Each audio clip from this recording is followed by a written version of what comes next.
le général Ahmed Gaïd Salah, qui est le chef d'état-major de l'armée et qui est également vice-ministre de la Défense, est sur les lieux. Il vient se déplacer sur les lieux et il a ordonné l'ouverture d'une enquête sur les raisons exactes du crash de cet avion Ilyushin de fabrication russe qui a tout de suite chuté après son décollage de l'aéroport de Boufarik à 30 km d'Alger.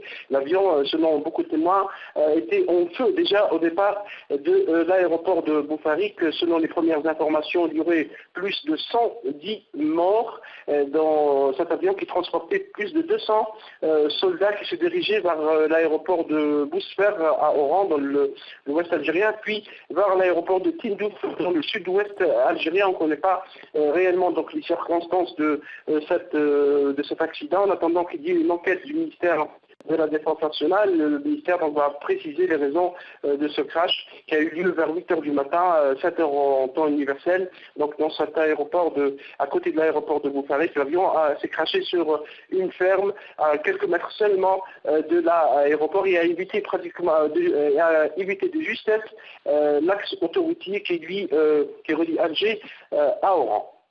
Est-ce que l'armée algérienne avait déjà connu un tel accident par le passé ? Oui, le dernier accident remonte à février 2014. C'était un autre avion militaire qui s'est crashé du côté de Oumbouari, dans les montagnes de Oumbouari, c'est dans l'est algérien. Et à l'époque, la raison qui a été avancée, c'était la tempête de neige, puisque l'avion était tombé dans une tempête de neige dans les montagnes de Oumbouari. Après son décollage de l'aéroport militaire, le nombre des victimes à l'époque, c'était 77 victimes. Bien sûr, on attend toujours le bilan définitif du crash de l'Ilyushin à Boufarik. Plus de 110 morts pour l'instant, selon les dernières informations. On attendra donc le bilan final. Maintenant, le ministère de la Défense nationale va produire un communiqué pour au moins donner quelques circonstances sur les raisons de ce crash qui a eu lieu donc, dans la matinée d'aujourd'hui, alors que le temps était tout à fait ordinaire dans cette région agricole de Boufarik, dans le sud-ouest d'Alger. Faisal Metaoui, les secours sont sur place en ce moment ?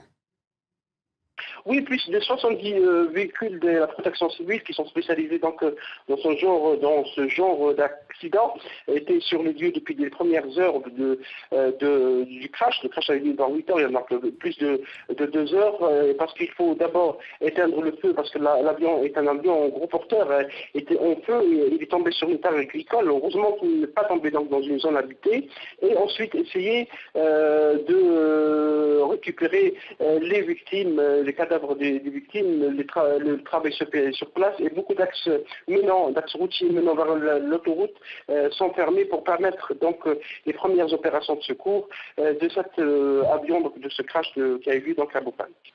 Merci beaucoup, Faisal.